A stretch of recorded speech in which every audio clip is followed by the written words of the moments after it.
Suamiku asyik liburan dengan pelakor dan menghinaku, parasit, di media sosial. Dia lupa, kemewahan yang ia nikmati adalah milikku. Hari ini, diam-diam kujual rumah 170 miliar itu pada musuhnya. Tak sabar melihat wajahnya saat diusir satpam nanti. Sebelum ceritanya dimulai, silakan tulis di kolom komentar dari daerah mana saja teman-teman yang menonton cerita ini. Dan dengar cerita sambil aktivitas apa? Nyapu, ngepel, tiduran, rebahan atau apa? Yuk kita simak ceritanya. Sinar matahari pagi yang hangat menembus dinding kaca setinggi 4 meter di sebuah penthouse mewah yang terletak di jantung kota Jakarta. Pemandangan dari lantai teratas gedung pencakar langit itu sungguh menakjubkan, menampilkan lanskap kota yang mulai sibuk dengan kemacetan pagi hari. Di dalam hunian yang didominasi marmer putih dan perabotan impor dari Italia itu, Lara Larasati sedang sibuk di dapur. Wanita itu mengenakan daster batik rumahan yang warnanya sudah sedikit pudar karena sering dicuci. Rambut panjangnya digelung asal-asalan dengan jepit plastik hitam seharga 5 ribuan. Tidak ada bedak, lipstik, apalagi perhiasan berlian yang menempel di tubuhnya. Jika ada orang asing yang masuk, mereka pasti akan mengira Lara adalah asisten rumah tangga di kediaman mewah tersebut, bukan nyonya rumah. Tangannya yang putih namun cekatan sedang menyiapkan sarapan. Roti panggang dengan tingkat kematangan sempurna, telur orak-arik yang lembut, dan kopi hitam tanpa gula dari biji kopi pilihan. Bau harum kopi memenuhi ruangan. Namun wajah Lara tetap datar. Ia melirik jam dinding.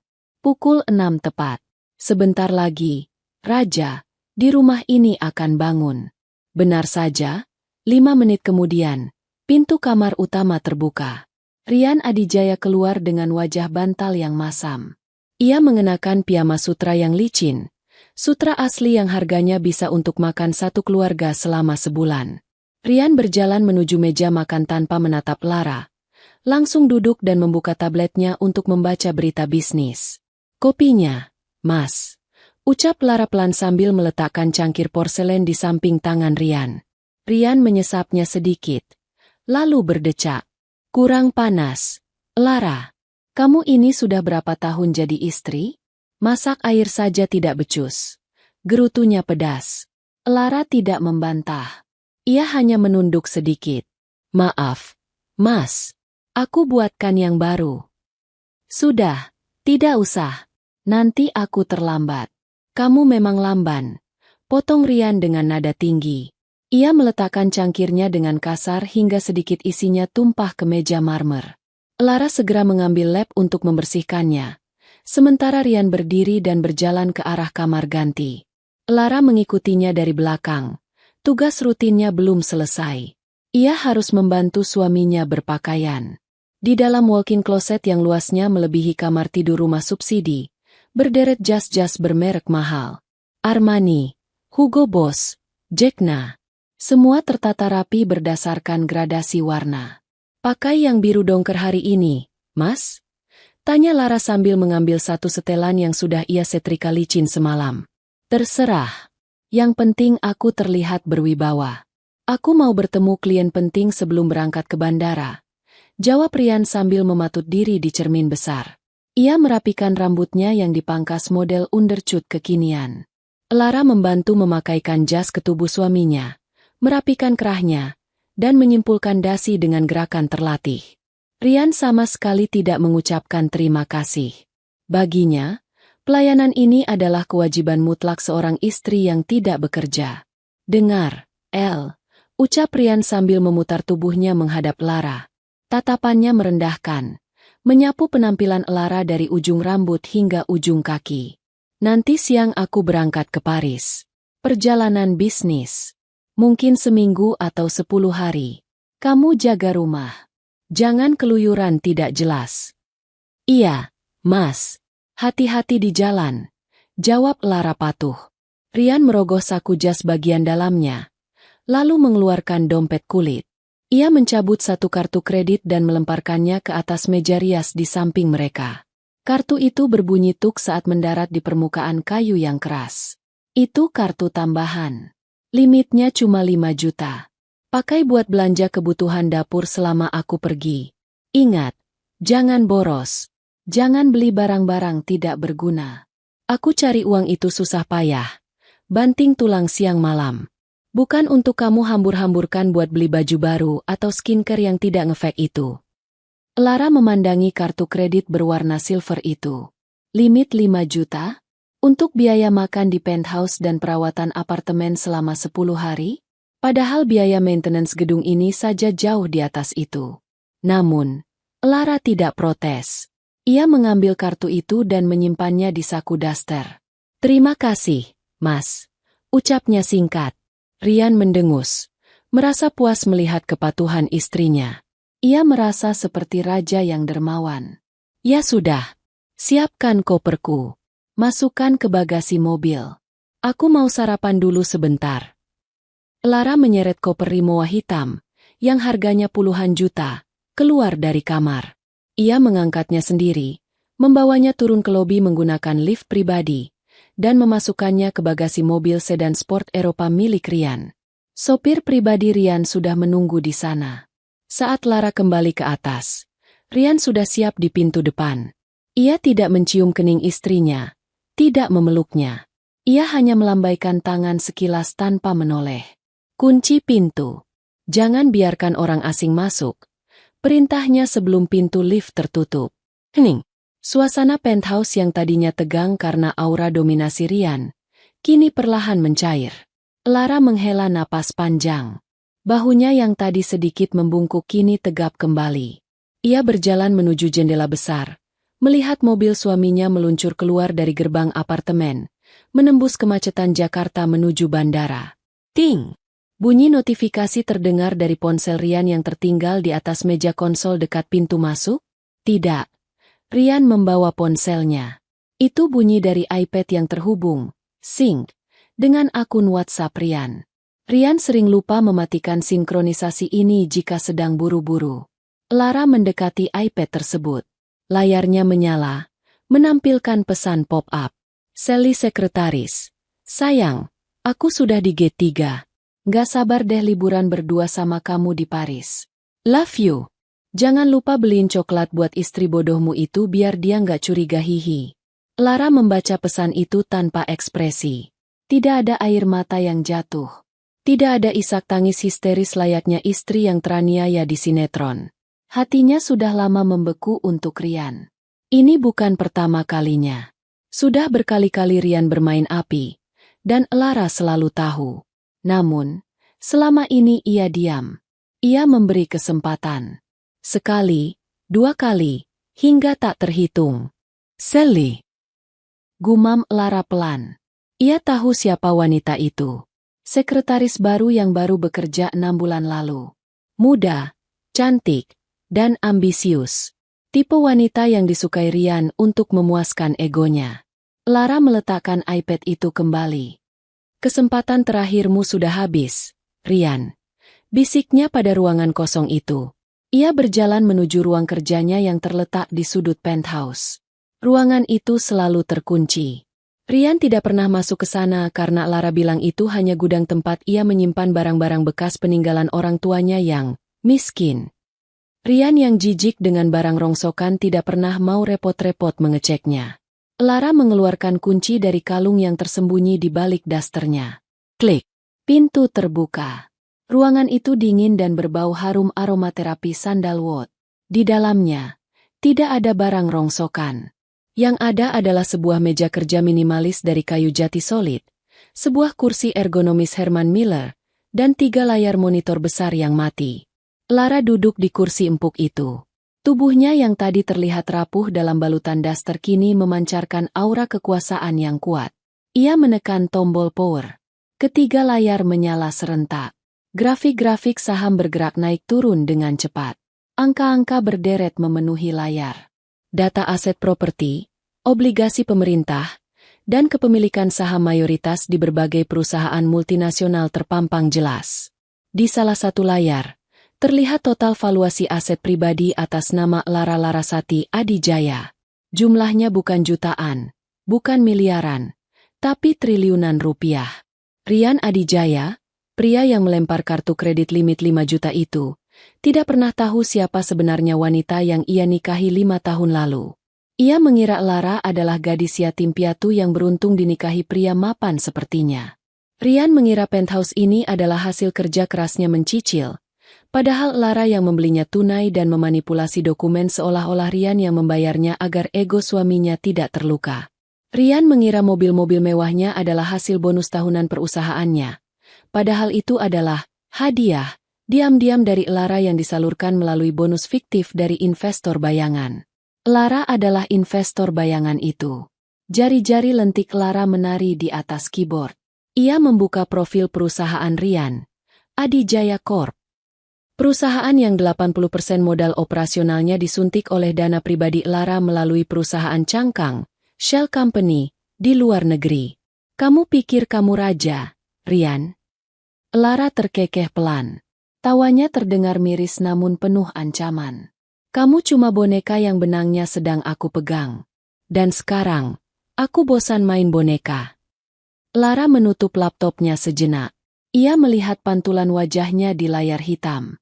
Masih memakai daster. Masih tanpa make up. Tapi tatapan matanya tajam setajam elang yang siap menyambar mangsa. 3 hari berlalu sejak kepergian Ryan. Suasana di penthouse itu terasa jauh lebih damai tanpa kehadiran pria yang selalu menuntut dan merendahkan itu. Selama 3 hari ini, Lara menjalani harinya seperti biasa. Ia menyiram tanaman di balkon, membersihkan debu di koleksi kristal, dan memasak untuk dirinya sendiri. Bedanya, kali ini ia tidak memasak makanan sisa atau makanan sederhana. Ia memesan steak Wagyu A5 dan menikmatinya sambil menonton film favoritnya dengan segelas wine mahal yang ia ambil dari gudang penyimpanan pribadinya. Bukan gudang minuman Ryan yang isinya hanya minuman standar. Lara benar-benar menikmati ketenangannya. Namun, ketenangan itu adalah ketenangan sebelum badai. Ia tahu bom waktu akan segera meledak, dan pemicunya ada di tangannya. Pagi itu, di hari ketiga, Lara sedang duduk santai di sofa ruang tengah sambil meminum teh chamomile. Ia memegang ponsel khusus, sebuah smartphone keluaran terbaru yang berbeda dengan ponsel butut yang biasa ia tunjukkan pada Ryan. Di ponsel ini, ia memiliki akun Instagram kedua, Second Account, yang ia gunakan untuk memantau dunia bisnis dan sosialita tanpa ketahuan.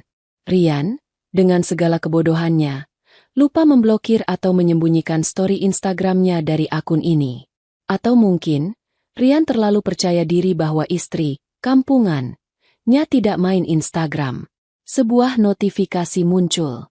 Lingkaran merah di foto profil Ryan menyala, menandakan ada unggahan baru. Jantung Lara berdetak stabil. Ia sudah siap melihat apapun.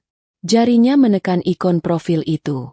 Layar ponsel menampilkan sebuah foto yang sangat jelas, diambil dengan kualitas kamera profesional. Latar belakangnya adalah Menara Eiffel yang menjulang megah di bawah langit biru Paris yang cerah. Di bagian depan, Ryan berdiri gagah dengan jas mahalnya, merangkul pinggang Sally yang mengenakan coat berwarna merah menyala dan baret hitam ala gadis Prancis. Mereka tidak hanya berfoto biasa. Mereka berpose mesra. Wajah Ryan menatap Sally dengan penuh pemujaan, sementara Sally mencium pipi Ryan sambil memamerkan tas tangan bermerek Hermes, yang Lara tahu harganya ratusan juta. Tapi bukan foto itu yang membuat darah Lara mendidih, melainkan caption yang ditulis Ryan di bawahnya. Ryan Adijaya _official. Akhirnya bisa menikmati kota cinta bersama wanita yang selevel. Dia cerdas, mandiri, dan berkelas.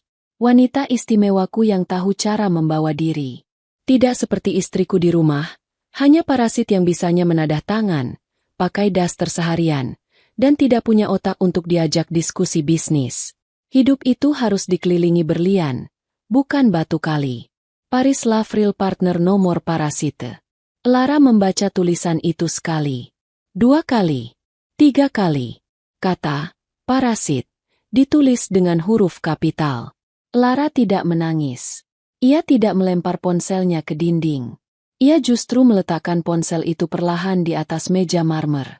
Ia berdiri, berjalan menuju cermin besar di lorong. Ia melihat dirinya sendiri. Masih memakai daster. Parasit. Bisiknya, mengulang kata-kata suaminya. Senyum miring perlahan terukir di bibir Lara. Senyum yang dingin, mengerikan, dan mematikan. Baiklah, Mas Rian, ucapnya pada bayangannya sendiri di cermin. Jika menurutmu aku adalah parasit, maka aku akan menjadi parasit yang sesungguhnya. Parasit itu tidak akan berhenti sampai inangnya kering, mati, dan hancur. Kau ingin melihat bagaimana parasit bekerja? Aku akan tunjukkan. Lara berbalik badan. Langkah kakinya kini tegas dan penuh tujuan. Ia tidak lagi berjalan gontai. Ia melangkah menuju ruang kerjanya yang terkunci. Ia membuka brankas besi yang tertanam di balik lukisan abstrak di dinding. Dari dalam brankas, ia mengeluarkan sebuah ponsel satelit berwarna hitam legam dan sebuah buku cek. Ia juga mengambil sebuah map tebal berisi sertifikat asli penthouse ini, BPKB mobil-mobil sport Rian, dan dokumen kepemilikan saham. Semuanya, secara hukum, atas nama Lara Larasati Adijaya atau perusahaan induk miliknya.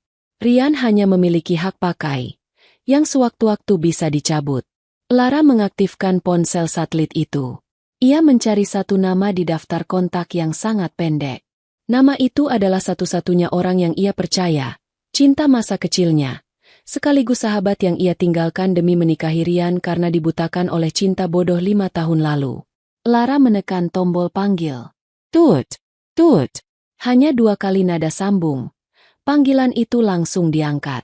Suara baritone yang berat dan berwibawa terdengar dari seberang sana. Halo? Lara? Apakah ini benar-benar kau?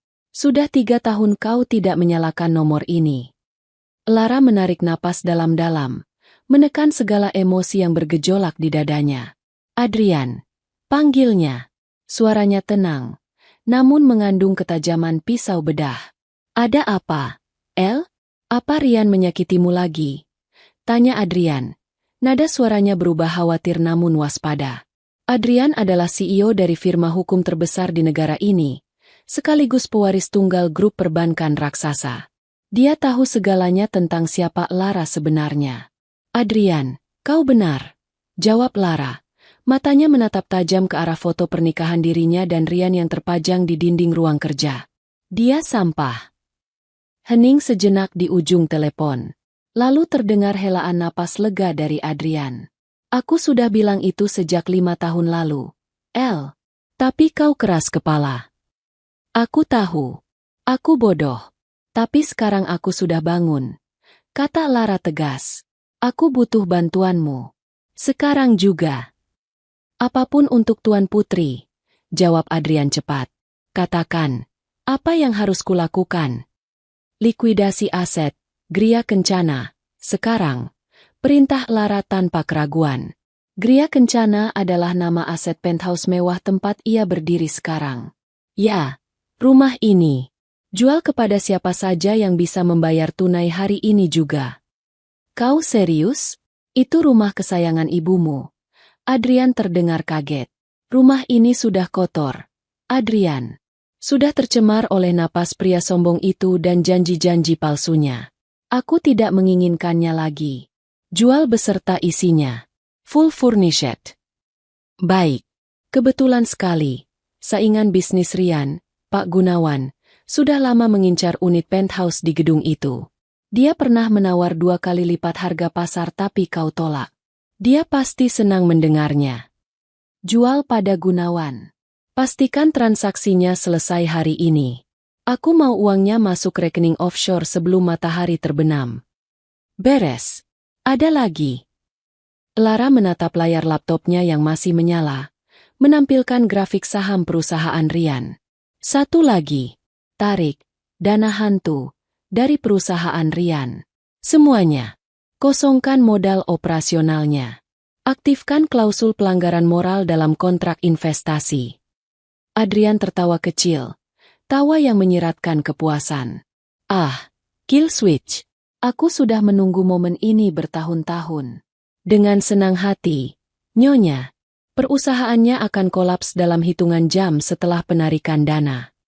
Terima kasih, Adrian. Suara Lara sedikit melunak. Akhirnya Tuan Putri bangun dari tidur panjangnya, ucap Adrian lembut. Aku beri waktu kau 4 jam untuk beres-beres sebelum tim legal dan agen properti datang. Dan El? Ya. Selamat datang kembali. Panggilan berakhir. Lara meletakkan ponselnya. Ia tidak membuang waktu. Ia keluar dari ruang kerja dan mulai berjalan mengelilingi rumah. Ia tidak akan membawa banyak barang. Ia hanya akan membawa barang-barang yang ia beli dengan uang pribadinya sebelum menikah, atau barang-barang peninggalan orang tuanya. Baju-baju yang dibelikan Rian? Perhiasan murah yang diberikan Rian sebagai permintaan maaf setiap kali ketahuan selingkuh? Foto-foto kenangan? Lara masuk ke kamar tidur utama. Ia membuka lemari pakaiannya. Ia mengambil sebuah koper kecil. Ia hanya memasukkan beberapa pasang pakaian sederhana, dokumen-dokumen penting, dan sebuah kotak musik tua pemberian ibunya. Setelah itu, ia berjalan ke meja rias. Di sana tergeletak cincin kawin bertahta berlian kecil yang diberikan Rian. Cincin yang dulu ia anggap sebagai simbol cinta abadi, kini terlihat seperti borgol yang mengekang. Lara mengambil cincin itu. Ia menimang-nimangnya sejenak. Ia berjalan keluar dari kamar, menuju ruang tamu yang luas dan megah. Lantai marmer itu dingin di telapak kakinya. Lara berdiri tepat di tengah ruangan. Ia melepaskan cincin itu dari jarinya. Kling! Cincin itu jatuh ke lantai marmer, berputar-putar sejenak menimbulkan bunyi berdenting yang nyaring di ruangan sunyi itu, sebelum akhirnya berhenti diam tak bergerak. Selamat tinggal, neraka indah, bisik Lara. Ia menyeret koper kecilnya menuju pintu keluar. Lift terbuka. Lara melangkah masuk tanpa menoleh ke belakang sedikit pun. Ia meninggalkan rumah senilai ratusan miliar itu seolah-olah hanya meninggalkan kamar hotel murah. Di dalam lift, Lara mengeluarkan ponselnya lagi. Ia membuka aplikasi perbankan. Saldo di rekening pribadinya mulai bertambah angka nolnya seiring Adrian mulai memproses likuidasi aset-aset kecil lainnya. Tapi permainan baru saja dimulai. Lara tidak sabar menunggu Rian pulang. Ia membayangkan wajah suaminya saat sadar bahwa parasit yang ia hina itu baru saja memakan habis inangnya dan pergi membawa segalanya. Lara tersenyum. Kali ini senyumnya tulus. Senyum seorang wanita yang baru saja merdeka.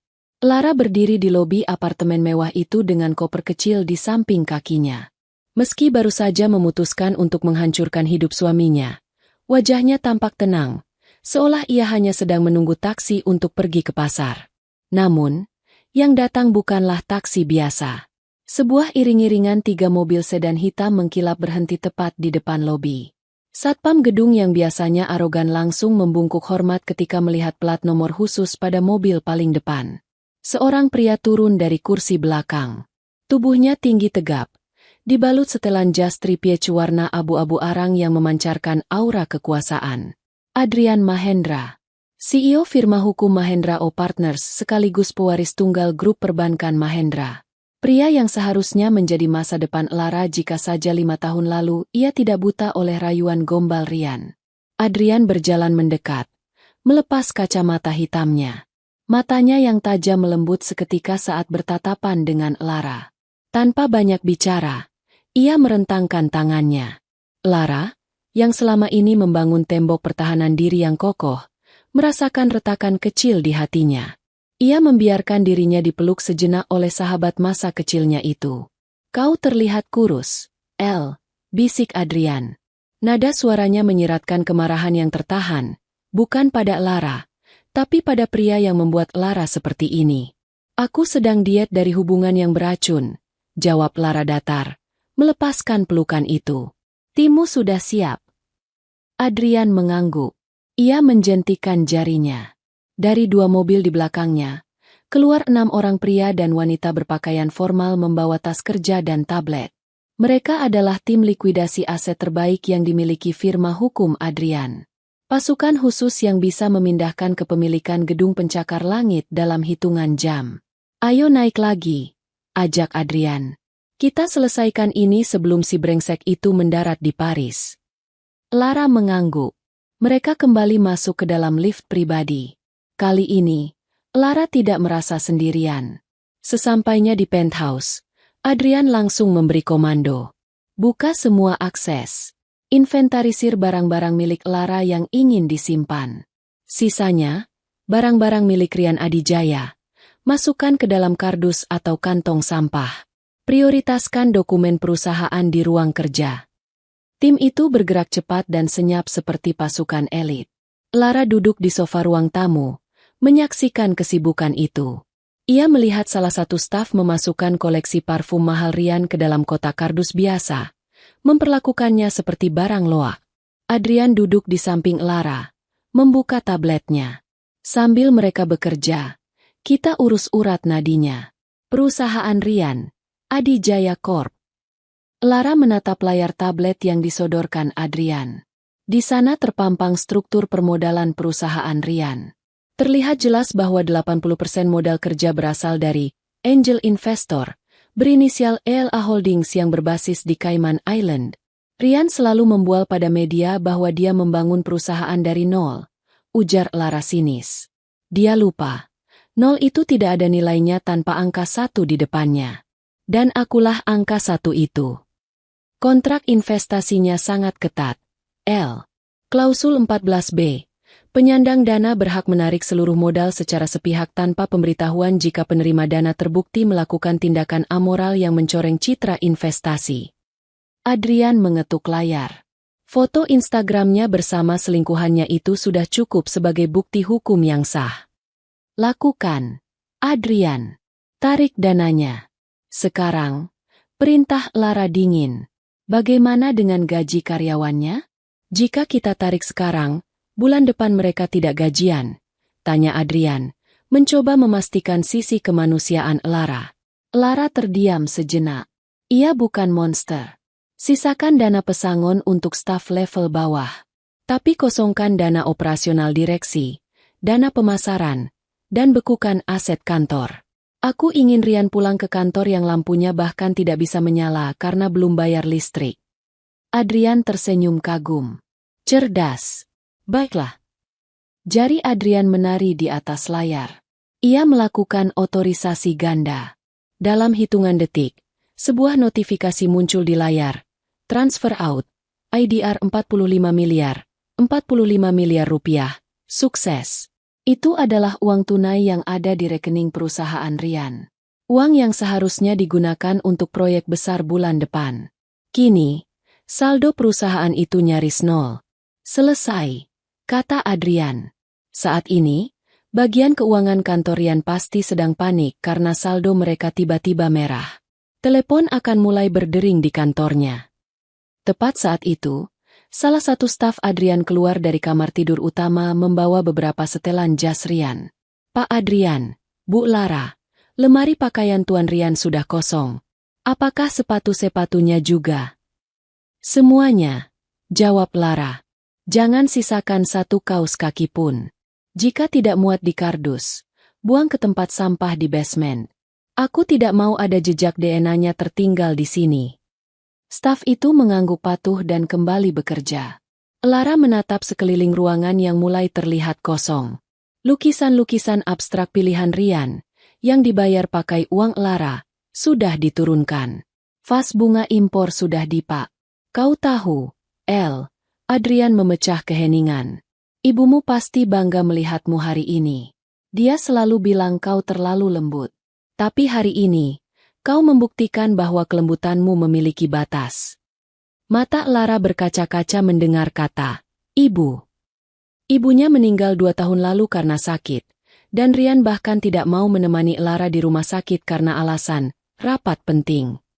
Belakangan Lara tahu rapat itu adalah kencan dengan sekretaris lamanya. Aku terlambat sadar.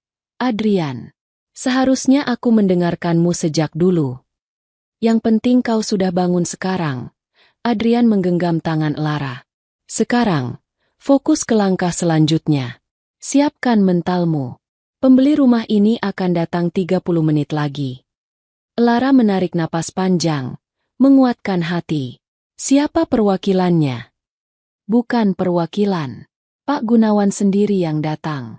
Dia sangat antusias ingin melihat istana, musuhnya runtuh. Jawab Adrian sambil terkekeh.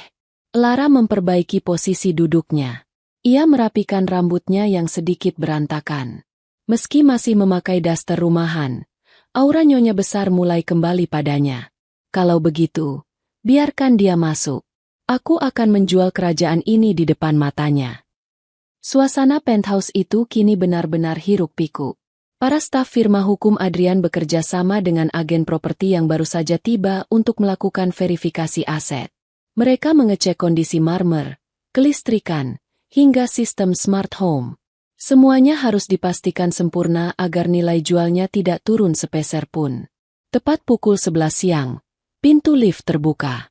Seorang pria parubaya dengan perut membuncit dan cerutu yang belum dinyalakan di tangannya melangkah masuk. Ia diikuti oleh 2 asisten pribadi. Pak Gunawan, rival abadi Rian dalam bisnis properti dan konstruksi. Sudah bertahun-tahun Rian dan Gunawan saling sikut dalam tender proyek. Rian sering mengejek Gunawan sebagai orang tua kolot, sementara Gunawan menganggap Rian sebagai anak kemarin sore yang sombong. Gunawan mengedarkan pandangannya ke seluruh ruangan. Senyum lebar merekah di wajahnya saat melihat Lara duduk di sofa tunggal, didampingi Adrian. Wah, wah, wah, suara Gunawan terdengar menggelegar. Jadi ini sarang burung merak yang sombong itu? Ternyata memang mewah. Selera istri yang bagus. Saya yakin. Bukan selera Rian. Lara berdiri menyambutnya, meski tanpa senyum ramah yang berlebihan. Selamat siang, Pak Gunawan. Terima kasih sudah datang secepat ini. Untuk kesempatan mempermalukan Rian Adijaya, saya akan datang bahkan jika harus lari maraton, Bu Lara. Gunawan tertawa terbahak-bahak. Ia menjabat tangan Lara, lalu beralih ke Adrian. Pak Adrian, dokumennya sudah siap. Lengkap, Pak Gunawan. Sertifikat hak milik atas nama Lara Larasati. IMB, PBB, semuanya bersih. Seperti yang Bapak lihat. Unit ini dijual full furnished, kecuali barang-barang pribadi Rian yang sudah kami amankan. Jawab Adrian sambil melirik tumpukan kantong plastik hitam di sudut ruangan yang berisi baju-baju Rian. Gunawan berjalan menuju jendela besar, melihat pemandangan kota Jakarta.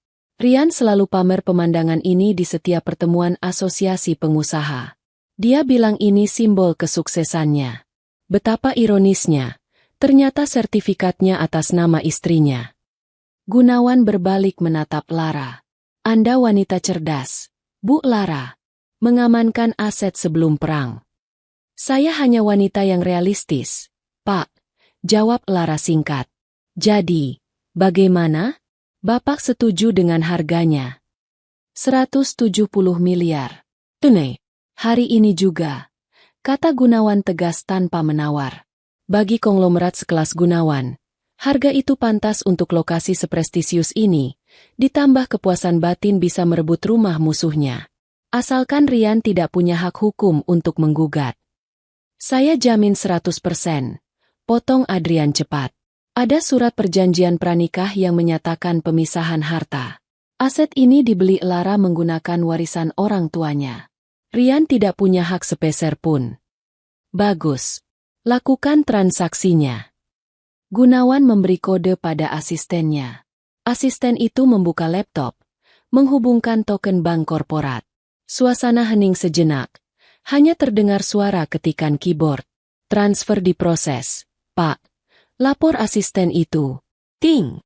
Ponsel Lara berbunyi. Ia membukanya. Sebuah notifikasi dari bank masuk. Dana masuk. IDR 170 miliar,00 berita. Pembelian unit penthouse Gria Kencana. Angka itu begitu panjang hingga memenuhi layar ponsel. Uang tunai 170 miliar rupiah. Lara menatap angka itu dengan perasaan campur aduk. Ini adalah harga dari pengabdiannya selama 5 tahun yang disia-siakan. Sudah masuk, Bu? Tanya Gunawan. Sudah, Pak. Terima kasih. Jawab Lara. Satu lagi, tambah Lara. Ia mengeluarkan 2 kunci mobil dari saku dasternya. Di basement, ada Porsche 911 Carrera dan Range Rover Autobiography. Keduanya atas nama saya. Rian sering menggunakannya, tapi BPKB ada di tangan saya. Bapak berminat. Mata Gunawan berbinar. Mobil kebanggaan Rian juga? Yang sering dia bawa ke lapangan golf? Haha, tentu saja. Berapa? Anggap saja bonus paket. Tambahkan 5 miliar saja untuk keduanya. Murah, kan? Tawar Lara. Harga pasar kedua mobil itu bekasnya masih di atas 7 miliar. Deal. Seru Gunawan. Transfer lagi 5 miliar. Dalam 5 menit, total 175 miliar rupiah sudah berpindah ke rekening Lara. Rumah dan kendaraan, simbol status Rian, kini sudah lenyap. Baiklah, Bu Lara. Rumah ini sekarang milik saya. Kapan bisa dikosongkan sepenuhnya? Tanya Gunawan. Sekarang juga, Pak. Saya hanya membawa koper kecil ini. Lara menunjuk koper di kakinya. Sisanya, sampah-sampah milik Rian itu, terserah Bapak. Mau dibakar atau disumbangkan? Gunawan tertawa lagi. Saya suka gaya Anda. Kalau begitu, silakan. Satpam pribadi saya akan mulai berjaga di depan pintu mulai detik ini. Kunci akses akan kami ganti sore ini. Lara mengangguk. Ia berjalan menuju pintu keluar. Namun langkahnya terhenti di tengah ruang tamu yang kini terasa asing. Di lantai marmer yang dingin itu, tepat di tengah ruangan yang kosong melompong karena sofa-sofa sudah mulai digeser oleh orang suruhan Gunawan, Lara berhenti. Ia merogoh saku dasternya. Masih ada satu benda terakhir. Cincin kawin. Lara menatap cincin emas putih itu. Dulu Rian memakaikannya dengan janji manis di depan penghulu. Janji untuk saling menghormati. Janji untuk setia. Semua omong kosong. Dengan gerakan perlahan, Lara menjatuhkan cincin itu. Tring klontang. Cincin itu memantul di lantai marmer, berputar sebentar, lalu berhenti tepat di bawah kaki Pak Gunawan. Untuk tip petugas kebersihan, ujar Lara dingin tanpa menoleh. Gunawan terdiam menyaksikan adegan itu, lalu tersenyum miring. Ia memungut cincin itu dan melemparkannya ke salah satu kardus sampah. Kalian dengar nyonya tadi? Bersihkan tempat ini sampai mengkilap. Adrian merangkul bahu Lara, membimbingnya keluar dari penthouse itu untuk terakhir kalinya. Kita kemana sekarang? Tanya Adrian saat pintu lift tertutup, memisahkan Lara dari masa lalunya selamanya. Ke hotel, jawab Lara mantap. Aku butuh mandi air hangat, spa, dan baju baru yang layak. Besok, aku akan mulai mengambil alih kembali kendali atas hidupku. Dan Rian. Biarkan dia menikmati liburannya. Semakin tinggi dia terbang, semakin sakit jatuhnya nanti. Di bawah sana, di basement, dua mobil mewah Rian sedang diderek keluar oleh orang-orang Gunawan. Slot parkir khusus milik Rian kini kosong, gelap, dan dingin. Sama seperti masa depan yang menantinya sepulang dari Paris nanti. Bandara Internasional Soekarno-Hatta siang itu terasa sangat gerah. Kontras sekali dengan udara musim gugur Paris yang sejuk dan romantis. Namun, panasnya Jakarta tidak memudarkan senyum kemenangan di wajah Rian Adijaya. Pria itu berjalan tegap keluar dari terminal kedatangan VIP, mendorong troli koper yang penuh dengan belanjaan barang branded. Di sampingnya, Sally menggelayut manja di lengannya, mengenakan kacamata hitam besar dan syal Hermes terbaru yang baru dibeli Rian 2 hari lalu. Sayang, nanti kalau kita sampai rumah, si parasit itu beneran langsung kamu usir, kan? Tanya Sally dengan suara dibuat-buat manja, sedikit keras agar orang di sekitar menoleh. Aku nggak mau lo tinggal serumah sama bekas istrimu. Bad vibes banget. Rian tertawa renyah, mengecup puncak kepala Sally. Tenang saja. Surat cerai sudah aku siapkan di tas kerja. Begitu sampai, aku akan suruh dia tanda tangan, kemasi barang-barang rongsokannya, dan keluar detik itu juga. Dia tidak punya hak apa-apa atas penthouse itu.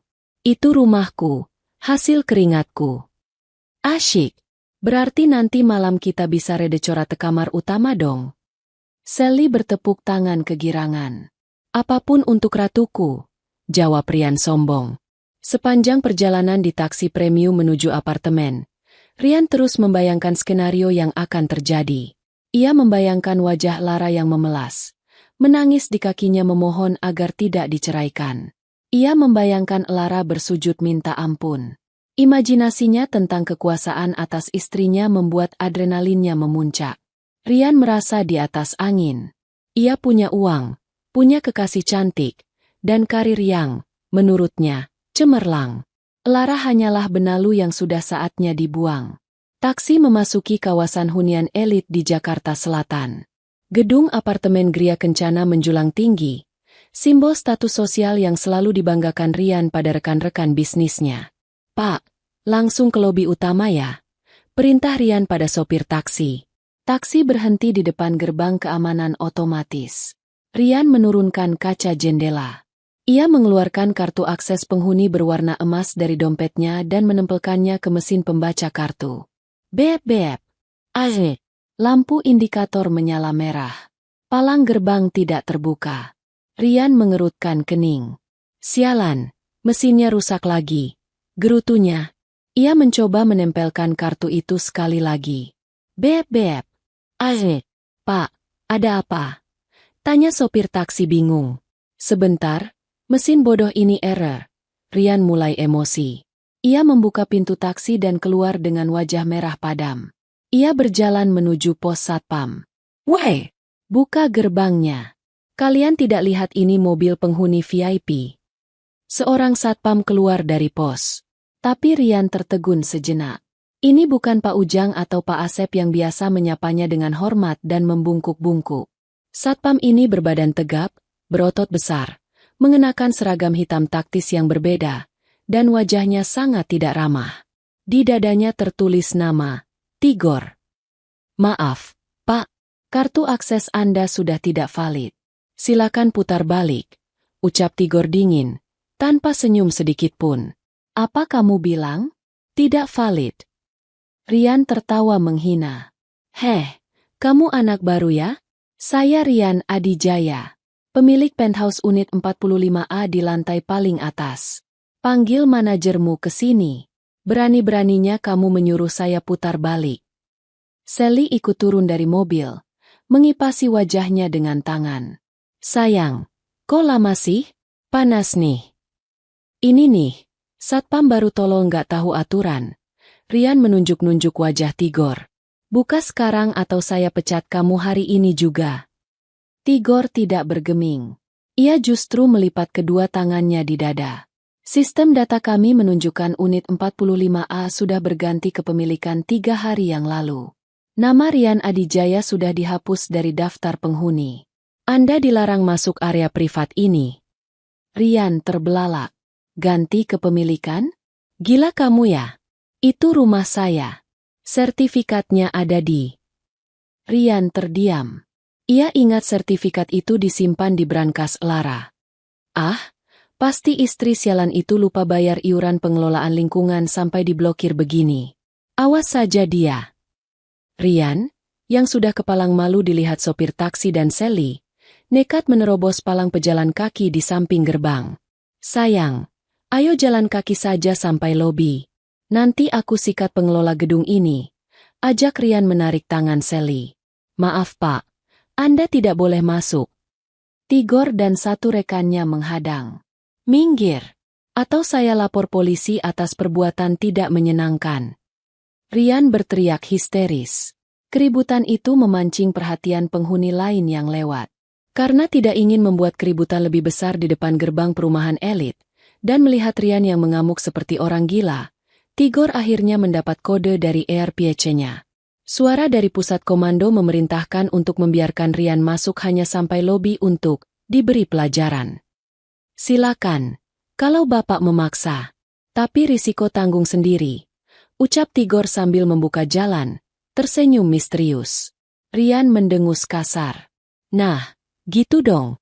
Dasar bawahan." Dengan napas terengah-engah dan keringat bercucuran, Rian dan Sally menyeret koper mereka melintasi halaman luas menuju lobi gedung. Sally terus mengeluh soal hak sepatunya yang sakit, tapi Rian sudah tidak peduli. Pikirannya penuh amarah. Ia ingin segera sampai di atas dan memaki Lara habis-habisan karena insiden di gerbang ini. Sampai di lobi, resepsionis juga menatap Rian dengan tatapan aneh, campuran antara kasihan dan geli. Rian mengabaikan mereka dan langsung menuju lift pribadi. Ia menekan kode akses lift. Arg. Lara. Rian berteriak frustrasi. Dia pasti mengganti semua kode saat aku pergi. Dasar wanita picik. Untungnya, pintu lift terbuka karena ada penghuni lain yang keluar. Rian buru-buru menyelinap masuk sebelum pintu tertutup, menarik Sally bersamanya. Lihat aja nanti, Yang. Aku bakal bikin dia nyesel seumur hidup. Ancam Rian dengan napas memburu saat lift meluncur naik ke lantai 45. Ting! Pintu lift terbuka langsung ke ruang tamu penthouse. Rian melangkah keluar dengan percaya diri, siap berteriak.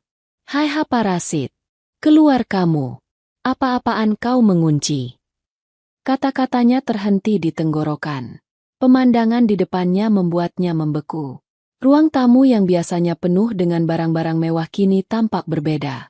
Beberapa lukisan dinding sudah berganti. Sofa kulit Italia kesayangannya sudah tidak ada. Diganti dengan sofa beludru merah marun yang asing. Dan yang paling mengejutkan, aroma ruangan itu bukan lagi aroma vanila kesukaan Lara, melainkan aroma tembakau cerutu yang kuat. Di tengah ruangan, duduk seorang pria parubaya di sebuah kursi santai, membelakangi Rian, menghadap ke jendela besar. Asap cerutu mengepul dari tangannya. Cari siapa? Suara berat pria itu menggema. Istriku? Atau pembantu lama? Rian kenal suara itu. Suara yang sangat ia benci. Pria itu memutar kursinya perlahan. Wajah Pak Gunawan, rival bisnis terbesar Rian, muncul dengan senyum lebar yang mengejek. Di samping kakinya, tergeletak 2 kantong plastik sampah hitam besar yang diikat asal-asalan. Gunawan. Rian tergagap. Wajahnya pucat pasi seolah melihat hantu. Kenapa kau ada di rumahku? Sally yang berdiri di belakang Rian ikut bingung. Sayang, ini siapa? Kok ada bapak-bapak tua di sini? Gunawan tertawa terbahak-bahak. Suaranya menggelegar memenuhi ruangan. Ia berdiri, merentangkan tangannya seolah menyambut tamu agung. Rumahmu? Wah, Rian. Sepertinya jet lag membuat otakmu konslet. Coba lihat sekelilingmu. Apa ini terlihat seperti rumahmu?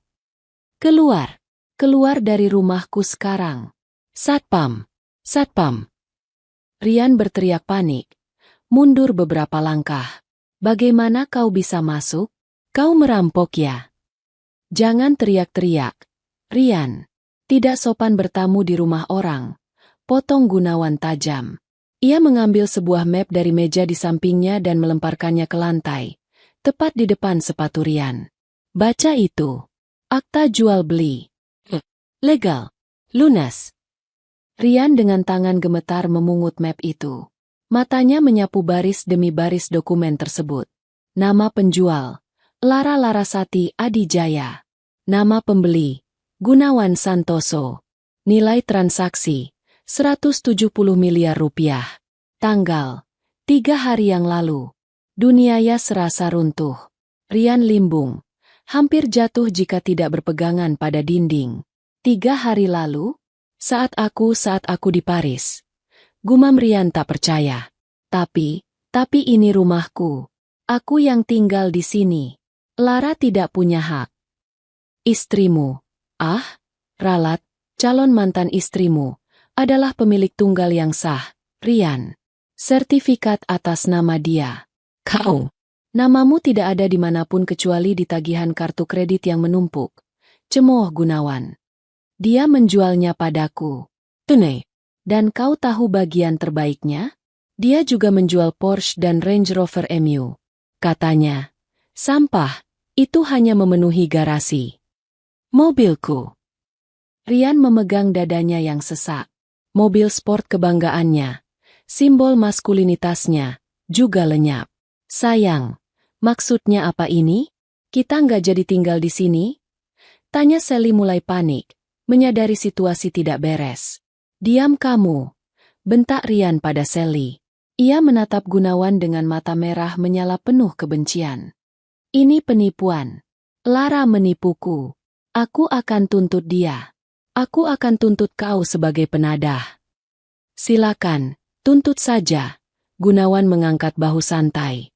Tapi sebelum itu, silakan bawa sampahmu ini. Gunawan menendang kantong plastik hitam di kakinya. Itu apa? Tanya Rian. Baju-bajumu, celana dalammu, jas-jas murahmu. Lara bilang dia tidak mau melihat barang-barang menjijikan ini lagi. Dia menyuruhku membakarnya. Tapi aku orang yang berbaik hati. Aku simpan buat kamu. Gunawan tersenyum sadis. Oh ya, cincin kawinmu juga ada di dalam situ. Bercampur sama kulit pisang kalau tidak salah. Kurang ajar. Rian mengepalkan tangan, ingin maju memukul Gunawan. Namun tiba-tiba dua bodyguard berbadan raksasa muncul dari balik pintu dapur, menghadang Rian. Eits, jangan main kasar. Nanti jasmu kotor. Ejek Gunawan. Sekarang, keluar dari rumahku. Sebelum aku panggil polisi atas tuduhan menerobos properti orang lain. Rian berdiri mematung. Harga dirinya hancur berkeping-keping. Ia diusir dari rumah yang selama ini ia banggakan, oleh musuh bebuyutannya sendiri, di depan selingkuhannya. Ayo, pergi. Gunawan menjentikan jarinya. Kedua bodyguard itu menyeret Rian dan Sally paksa ke arah lift. Mereka melemparkan kantong plastik hitam berisi baju Rian ke dalam lift, lalu mendorong Rian dan Sally masuk. Selamat menikmati hidup barumu di jalanan, Rian. Seru Gunawan sebelum pintu lift tertutup. Di dalam lift yang turun dengan cepat, hanya ada keheningan mencekam. Rian menatap pantulan wajahnya di dinding logam lift. Wajah pecundang. Rian, terus kita tidur di mana malam ini? Cicit Sally ketakutan. Diam, teriak Rian, menendang kantong plastik sampahnya sendiri. Rian keluar dari gedung apartemen dengan langkah gontai, menyeret koper dan menenteng kantong plastik sampah hitam. Penampilannya yang tadi necis kini berantakan. Jas mahalnya kusut, rambutnya acak-acakan. Sally mengikutinya dari belakang dengan wajah masam. Jaraknya mulai menjauh, seolah malu berjalan beriringan dengan Rian. Mereka berdiri di pinggir jalan raya, menunggu taksi biasa karena aplikasi taksi online di HP Rian tiba-tiba tidak bisa digunakan. Kartu kreditnya declinet saat ia mencoba memesan. Kamu pulang sendiri dulu ke kosanmu, kata Rian dingin pada Sally saat sebuah taksi biru berhenti. Loh, kok gitu? Katanya kita mau check-in hotel bintang 5 kalau rumahnya lagi bermasalah. Protes Sally. Jangan banyak tanya. Aku harus ke kantor sekarang. Ada yang tidak beres. Istri gila itu pasti merencanakan sesuatu yang lebih buruk, bentak Rian. Ia mendorong Sally masuk ke dalam taksi, melemparkan beberapa lembar uang ratusan ribu terakhir dari dompetnya, lalu menyetop taksi lain untuk dirinya sendiri. Sepanjang perjalanan ke kawasan bisnis Sudirman, jantung Rian berpacu lebih cepat dari laju kendaraan. Firasat buruk menghantuinya. Jika Lara berani menjual rumah, apa lagi yang bisa dia lakukan? Tapi Rian mencoba menenangkan diri. Perusahaan aman, pikirnya. Adijaya Corp adalah milikku. Aku direktur utama. Saham mayoritas memang dipegang investor asing, tapi aku yang menjalankan semuanya. Lara tidak tahu apa-apa soal bisnis. Namun, saat taksi berhenti di lobi gedung perkantoran elit tempat perusahaannya berada, pemandangan kacau menyambutnya. Di lobi gedung, Rian melihat beberapa karyawannya sedang duduk lesu di kedai kopi dengan kotak-kotak kardus barang pribadi di samping mereka. Wajah mereka muram. Ketika mereka melihat Rian, tidak ada sapaan hormat. Hanya tatapan sinis dan bisik-bisik. Rian mengabaikan mereka dan berlari menuju lift. Lantai 18. Kantor Adijaya Corp. Begitu pintu lift terbuka, suara hiruk-pikuk langsung menyergap telinganya. Kantor yang biasanya hening dan disiplin kini mirip pasar. Telepon berdering di mana-mana tanpa ada yang mengangkat. Beberapa staf sedang mempacking barang. Beberapa lainnya sedang berdebat di ruang rapat kaca. Pak Rian, akhirnya Bapak datang. Seorang pria parubaya dengan kemeja basah oleh keringat berlari menghampiri Rian. Itu Pak Heru, Direktur Keuangan. Wajahnya pucat pasi seolah darahnya habis disedot vampir. Ada apa ini, Heru? Kenapa kantor berantakan? Kenapa anak-anak tidak kerja? Bentak Rian sambil berjalan cepat menuju ruangannya. Kerja bagaimana, Pak? Kita sudah tamat. Seru Heru histeris, mengikuti langkah Rian. Rian berhenti mendadak, berbalik mencengkeram kerah ke meja Heru. Jaga bicaramu. Apa maksudmu tamat? Investor utama. Angel investor kita. Heru tergagap. Napasnya tersengal. 3 hari yang lalu, tepat setelah Bapak berangkat ke Paris, mereka mengirimkan notifikasi penarikan dana darurat. Full withdrawal. Mereka menarik 80% modal operasional perusahaan. Rekening giro kita kosong. Pak, nol. Bahkan minus karena biaya administrasi. Rian melepaskan cengkeramannya, terhuyung ke belakang. Apa? Ditarik? Tidak mungkin. Kontraknya jangka panjang. Mereka tidak bisa menarik seenaknya. Bisa, Pak. Ada di klausul kontrak yang Bapak tanda tangani 5 tahun lalu tanpa dibaca teliti. Jelas Heru putus asa. Klausul moralitas. Investor berhak menarik seluruh dana seketika jika founder atau CEO terbukti melakukan skandal asusila atau tindakan yang merusak citra publik. Skandal apa? Aku tidak pernah. Rian terdiam. Bayangan foto Instagramnya bersama Sally di depan menara Eiffel melintas di benaknya. Foto yang ia posting dengan bangga. Foto yang dilihat ribuan orang. Mereka melampirkan bukti screenshot Instagram Bapak sebagai dasar hukum, lanjut Heru lirih. Dan bukan cuma itu. Vendor-vendor supplier material yang mendengar kabar ini langsung datang menagih utang. Listrik kantor akan diputus sore ini karena tunggakan. Gaji karyawan bulan ini tidak bisa cair. Kita bangkrut. Pak, total bangkrut. Rian masuk ke dalam ruang kerjanya yang mewah. Ia menjatuhkan diri ke kursi kulitnya. Kursi direktur yang selama ini memberinya rasa kuasa. Kini rasanya seperti kursi listrik. Siapa? Rian mendesis. Suaranya serak. Siapa investor brengsek itu? Selama ini kita hanya tahu nama perusahaannya. ELA Holdings dari Cayman Island. Siapa orang di baliknya? Aku mau bicara dengan pimpinannya. Aku akan jelaskan ini salah paham.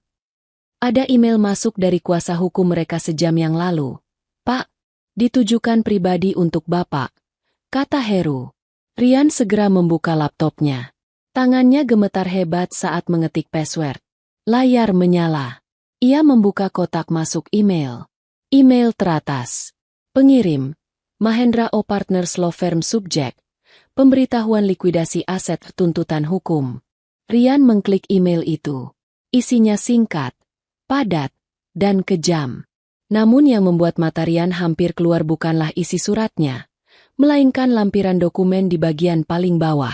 Sebuah dokumen bukti transfer dana investasi awal 5 tahun lalu, dan bukti penarikan dana hari ini. Di kolom, pemilik dana, tertulis sebuah nama yang sangat ia kenal. Bukan perusahaan asing. Bukan konsorsium bule. Nama itu adalah Lara Larasati Adijaya. Rian mematung. Otaknya berusaha memproses informasi yang tidak masuk akal ini. Lara Larasati Adijaya. Tidak mungkin. Desis Rian. Lara? Istriku? Dia cuma anak yatim piatu miskin. Dia cuma di rumah masak dan nyuci. Rian terus menggulir ke bawah. Ada sebuah catatan kaki di dokumen itu, ditulis dengan font tebal. Dana ini adalah warisan keluarga Larasati yang dikelola untuk membantu suami tercinta membangun mimpi. Namun, mimpi itu kini telah dirusak oleh si pemimpi sendiri. Maka, sang pemilik mengambil kembali apa yang menjadi haknya. Tiba-tiba, ponsel Rian bergetar. Sebuah pesan WhatsApp masuk dari nomor yang tidak ia simpan. Tapi ia tahu itu nomor siapa. Nomor lama Lara yang dulu ia suruh matikan karena mengganggu. Foto profilnya baru saja diperbarui. Foto Lara yang tampak anggun, mengenakan blazer putih elegan, duduk di kursi yang jauh lebih mewah dari kursi Rian, memegang gelas wine. Pesan itu hanya berisi satu kalimat pendek dan sebuah emoji. Gimana rasanya jadi parasit sesungguhnya, Mas? Itu. Rian melempar ponselnya ke dinding hingga hancur berkeping-keping. Ia meraung, Teriakan frustrasi yang menggema di seluruh lantai kantor yang sedang sekarat itu. Ia baru sadar, selama 5 tahun ini, ia bukan raja. Ia hanyalah pengemis yang diberi baju bagus oleh istrinya, dan ia baru saja meludahi tangan yang memberinya makan. Pak Heru, panggil Rian dengan tatapan kosong. Ya, Pak. Semua mobil operasional kantor, mobil Alphard yang biasa saya pakai, sudah ditarik leasing tadi pagi. Pak, atas perintah Ibu Lara juga, karena ternyata DP dan cicilannya dibayar pakai rekening pribadi beliau yang sekarang sudah dibekukan aksesnya untuk Bapak. Rian tertawa. Tawa yang gila. Ia benar-benar telanjang sekarang.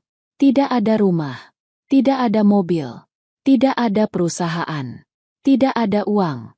Pintu ruangan Rian terbuka kasar. Bukan karyawan yang masuk, melainkan 2 orang berseragam polisi, diikuti oleh seorang pria berjas rapi, salah satu anak buah Adrian. Saudara Rian Adijaya? Tanya polisi itu tegas. Rian menatap nanar. Ya. Anda kami tahan atas laporan dugaan penggelapan dana perusahaan dan penipuan aset atas nama Ibu Lara Larasati. Silakan ikut kami ke kantor polisi untuk dimintai keterangan. Tunggu. Ini salah paham. Itu uang istri saya. Uang istri saya berarti uang saya juga. Teriak Rian saat tangannya diborgol. Pengacara anak buah Adrian maju selangkah. Tersenyum tipis. Koreksi, Pak Rian. Sesuai perjanjian pranikah yang Bapak tanda tangani, yang Bapak kira hanya formalitas. Harta Lara adalah milik Lara. Dan Bapak baru saja menghabiskan uang perusahaan untuk liburan pribadi dengan wanita lain. Itu namanya penggelapan. Selamat menikmati. Hotel Prodeo, baru Anda. Rian diseret keluar dari kantornya sendiri, melewati barisan karyawannya yang menatapnya dengan jijik. Di antara kerumunan itu, Rian melihat Sally yang baru menyusul ke kantor. Sally melihat Rian diborgol. Ia melihat kekacauan kantor. Ia mendengar bisik-bisik, bangkrut, dan penjara. Saat Rian menatap Sally, berharap ada sedikit dukungan, Sally justru membuang muka, pura-pura sibuk dengan ponselnya, dan perlahan mundur menjauh, menghilang di balik pintu darurat. Inang sudah mati. Parasit pun pergi mencari inang lain. Rian Adijaya keluar dari kantor polisi dengan wajah kusam dan pakaian yang sudah tidak diganti selama 2 hari. Ia berhasil mendapatkan penangguhan penahanan sementara berkat jaminan sertifikat tanah tua milik orang tuanya di kampung. Satu-satunya aset yang tidak bisa disentuh oleh Lara. Namun, bukannya pulang untuk menenangkan diri, api kemarahan di dada Rian justru semakin berkobar. Ia merasa dikhianati. Ia merasa dijebak. Dalam benak Rian yang sudah terdistorsi oleh ego, Lara adalah penjahatnya. Lara adalah istri durhaka yang berani melawan suami. Rian yakin, jika ia bisa bertemu Lara tatap muka, ia bisa mengintimidasi wanita itu seperti biasa, memaksanya mencabut tuntutan, dan mengembalikan semua hartanya. Rian masih berpegang pada ilusi bahwa Lara adalah wanita lemah yang penurut. Informasi keberadaan Lara didapatkannya dari salah satu mantan staf kepercayaannya yang membelot.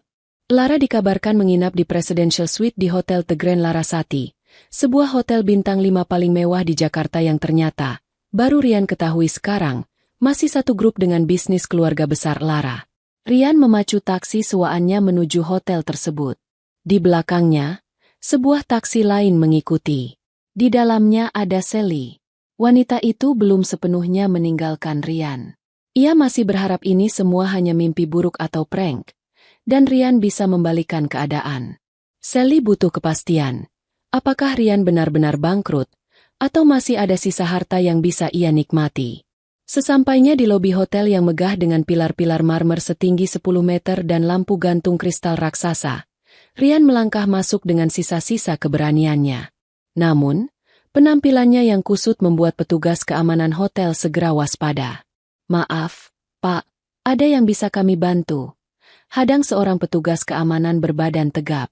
"Minggir, aku mau bertemu istriku, Lara," bentak Rian. Suaranya menggema di lobi yang hening dan berkelas itu, membuat beberapa tamu menoleh.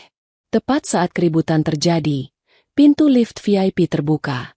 Keluarlah sosok itu. Lara Larasati. Rian ternganga.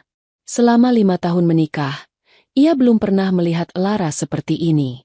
Lara tidak mengenakan daster kumal atau pakaian sederhana yang biasa ia pakai di rumah.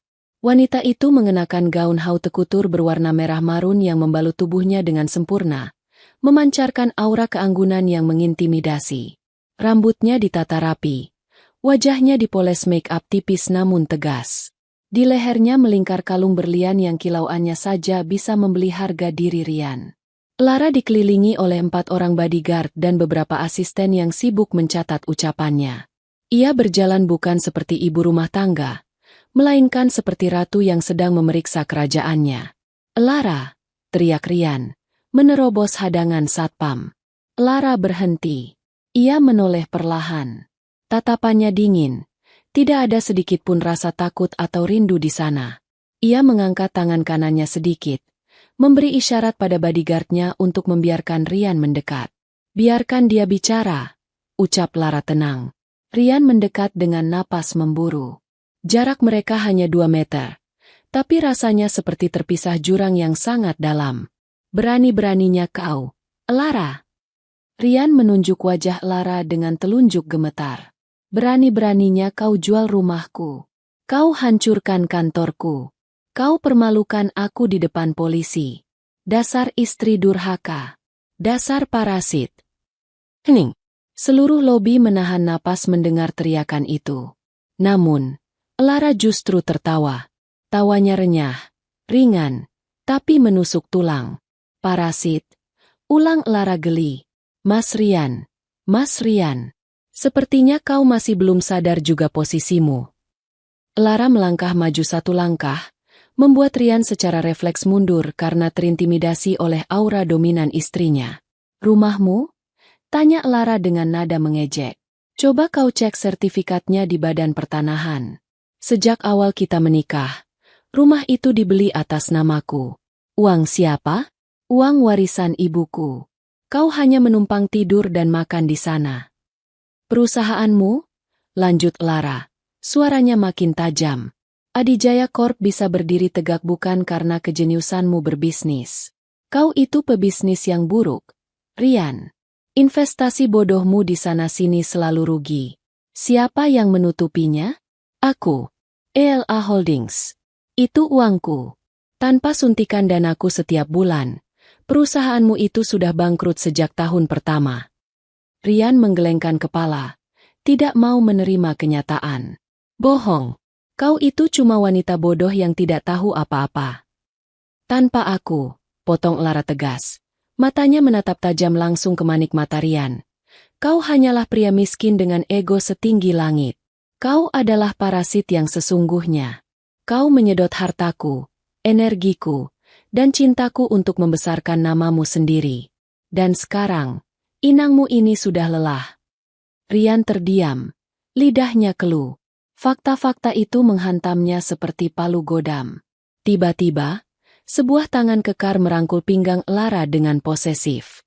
Adrian muncul dari balik punggung Lara, mengenakan setelan jas yang jauh lebih mahal dari yang pernah Rian miliki. "Dan satu lagi, Rian," ucap Adrian dengan suara bariton yang berat. "Mulai hari ini, tim pengacaraku sudah mendaftarkan gugatan cerai sekaligus tuntutan pidana atas pencemaran nama baik dan penipuan aset. Kau menikmati uang Lara untuk bersenang-senang dengan wanita lain. Itu penggelapan dalam rumah tangga." Rian menatap Adrian dan Lara bergantian. Mereka terlihat seperti pasangan yang serasi, setara, dan tak terkalahkan. Pemandangan itu membuat hati Rian panas, tapi juga ciut. "Sally!" Rian tiba-tiba berteriak, menoleh ke belakang, mencari dukungan. Ia melihat Sally berdiri di dekat pilar, mendengarkan semuanya dengan wajah pucat. "Sally, bantu aku. Kita lawan mereka. Kamu saksinya, kan?" Lara menelantarkan aku. Sally melangkah maju. Rian tersenyum lega, mengira kekasihnya akan membelanya. Namun, Sally tidak menatap Rian. Ia menatap Lara dengan pandangan takut dan hormat. Lalu ia menatap Rian dengan tatapan jijik. "Mas Rian," ucap Sally pelan namun jelas. "Tadi aku dengar. Kamu punya utang miliaran ke vendor? Dan kamu dituntut pidana.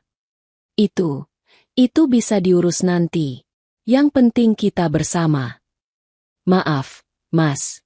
Potong Sally cepat. Ia mundur selangkah. Aku nggak bisa hidup susah. Aku kira kamu kaya raya. Ternyata kamu cuma. Apa tadi kata Mbak Lara? Boneka. Sally, apa maksudmu? Kita putus, kata Sally tegas. Jangan hubungi aku lagi.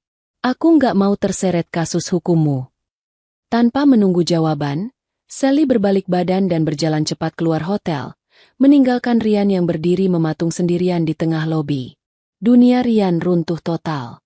Istrinya ternyata adalah pemilik hidupnya yang selama ini ia sia-siakan. Sahabat istrinya adalah pengacara yang akan memenjarakannya. Dan selingkuhannya, yang demi dia Rian rela menghancurkan rumah tangganya, meninggalkannya begitu tahu ia miskin. Lara menatap Rian untuk terakhir kalinya. Tidak ada lagi cinta, bahkan tidak ada lagi benci. Hanya ada rasa kasihan seperti melihat seekor serangga yang sekarat. Adrian, ayo kita pergi. Udara di sini jadi tidak enak. Ajak Lara. Adrian mengangguk, membimbing Lara menuju mobil limusin yang sudah menunggu di depan lobi. Tunggu. Lara, jangan tinggalkan aku. Aku minta maaf. Aku hilaf. Rian mencoba mengejar, tapi bodyguard Lara dengan sigap menahannya. Rian jatuh terduduk di lantai marmer lobi hotel. Ia menangis meraung-raung, memanggil nama istri yang dulu ia hina. Namun, Lara tidak menoleh sedikit pun. Mobil mewah itu melaju pergi, membawa wanita yang dulu ia sebut parasit, meninggalkan Rian yang kini benar-benar menjadi sampah tak berharga. 6 bulan kemudian, matahari pagi menembus celah jendela Nako yang berdebu di sebuah kamar kos sempit berukuran 3x3 meter di pinggiran Jakarta. Kipas angin tua berdecit berputar pelan di langit-langit, berusaha mengusir udara pengap dan panas yang menyengat. Di atas kasur busa tipis yang diletakkan langsung di lantai, Rian Adijaya terbangun karena suara gedoran pintu yang kasar. "Weoi Rian, bayar kosan. Udah nunggak 2 bulan. Teriakan ibu kos terdengar melengking dari luar. Rian menutup telinganya dengan bantal yang sarungnya sudah kusam. Wajahnya kini terlihat jauh lebih tua dari usianya. Lingkaran hitam di bawah matanya menebal.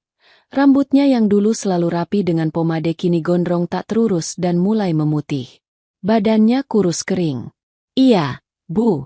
Nanti sore saya bayar kalau sudah gajian," teriak Rian dari dalam, suaranya parau. "Awas lu ya. Kalau nggak bayar, gua buang barang-barang lu ke got," ancam ibu kos sebelum suara langkah kakinya menjauh. Rian menghela napas panjang. Ia bangkit dengan malas. Tidak ada lagi penthouse mewah. Tidak ada lagi kopi yang disiapkan istri. Tidak ada lagi air hangat. Ia mengambil handuk dan berjalan gontai menuju kamar mandi umum di ujung lorong yang harus ia bagi dengan 10 penghuni kos lainnya. Setelah mandi seadanya, Rian mengenakan kemeja kerja murah yang ia beli di pasar loak. Ia harus berangkat kerja. Bukan sebagai direktur utama, melainkan sebagai staf administrasi di sebuah perusahaan logistik kecil. Gajinya hanya cukup untuk makan dan bayar kos. Itu pun pas-pasan. Utang-utangnya masih menumpuk. Sebagian gajinya dipotong otomatis oleh bank untuk membayar denda perdata yang diputuskan pengadilan. Ia kalah telak di persidangan. Adrian benar-benar menghabisinya secara hukum. Rian berjalan kaki menuju halte busway. Di tengah perjalanan, ia melewati sebuah warung makan yang menyalakan televisi cukup keras. Langkah Rian terhenti saat melihat wajah yang sangat ia kenal muncul di layar kaca. Itu adalah siaran ulang acara penghargaan, Businesswoman of the Year. Di layar, Lara berdiri di atas podium megah. Ia mengenakan gaun putih yang bersinar, memegang piala emas.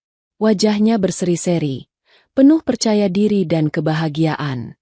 "Kunci kesuksesan saya," ucap Lara di dalam TV itu, suaranya terdengar jernih dan berwibawa, "adalah keberanian untuk membuang hal-hal yang menghambat pertumbuhan kita. Terkadang, kita harus melepaskan beban di punggung kita agar bisa terbang tinggi. Saya mendedikasikan penghargaan ini untuk masa lalu saya yang telah mengajarkan saya arti kemandirian. Kamera menyorot ke barisan penonton VIP. Di sana, Adrian duduk bertepuk tangan paling keras, menatap Lara dengan penuh cinta dan kebanggaan. Di jari manis Lara, berkilau sebuah cincin baru yang jauh lebih indah dari cincin kawin yang dulu dibuang Rian. Rian menatap layar itu dengan mata kosong. Rasa sesak menghimpit dadanya. Penyesalan itu datang bukan seperti ombak, tapi seperti tsunami yang menenggelamkannya setiap hari. Ia melihat wanita yang dulu ia sebut parasit, kini terbang tinggi menjadi bintang. Sementara dirinya, sang raja, kini merangkak di dalam lumpur. "Mas, mau pesen makan gak? Kalau nggak jangan ngalangin jalan," tegur pemilik warung ketus. Rian tersentak. Ia menunduk malu dan buru-buru pergi. Sementara itu, di sebuah balkon penthouse baru yang menghadap langsung ke laut di kawasan Ancol, pemandangan matahari terbenam mewarnai langit dengan semburat jingga dan ungu. Angin laut bertiup lembut menerbangkan rambut panjang Lara. Lara berdiri memegang gelas champagne, menikmati hembusan angin kebebasan. Ia bukan lagi Lara yang dulu. Ia adalah Lara Larasati, pemilik imperium bisnis yang disegani. Adrian melangkah mendekat, berdiri di sampingnya. Ia tidak merangkul Lara dengan posesif, melainkan berdiri sejajar, sebagai mitra yang setara. "Berita tentang mantan suamimu ada di koran lampu merah hari ini," ujar Adrian santai. "Dikejar debt collector pinjol ilegal. Kasihan juga." Lara menyesap minumannya sedikit. Tatapannya tetap lurus ke cakrawala. "Setiap orang menuai apa yang mereka tabur, Adrian. Aku sudah tidak peduli lagi." Adrian tersenyum, menatap profil samping wajah Lara yang cantik. "Apa kau menyesal?" "Maksudku membuang mainan itu dan memilih jalan yang keras ini." Lara menoleh, menatap Adrian. Senyum manis terukir di bibirnya.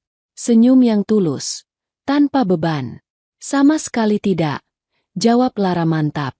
"Kau tahu, Adrian, dulu dia bilang aku parasit. Tapi teori biologi itu sederhana. Parasit itu butuh inang untuk hidup. Begitu inangnya pergi, parasit itu akan mati kelaparan." Lara meletakkan gelasnya di pagar balkon, lalu menatap matanya sendiri yang terpantul di kaca jendela. Sekarang lihat siapa yang mati dan siapa yang hidup. Inangnya sudah pergi, dan parasit itu layu. Sedangkan aku baru saja mulai hidup. Adrian tertawa kecil, mengangkat gelasnya. "Untuk kehidupan baru. Untuk kebebasan," koreksi Lara. Mereka mendentingkan gelas. Suara tering kristal yang beradu terdengar merdu, menutup lembaran kelam masa lalu dan membuka babak baru yang cerah. Matahari perlahan tenggelam, tapi bagi Lara, mataharinya baru saja terbit. Tamat.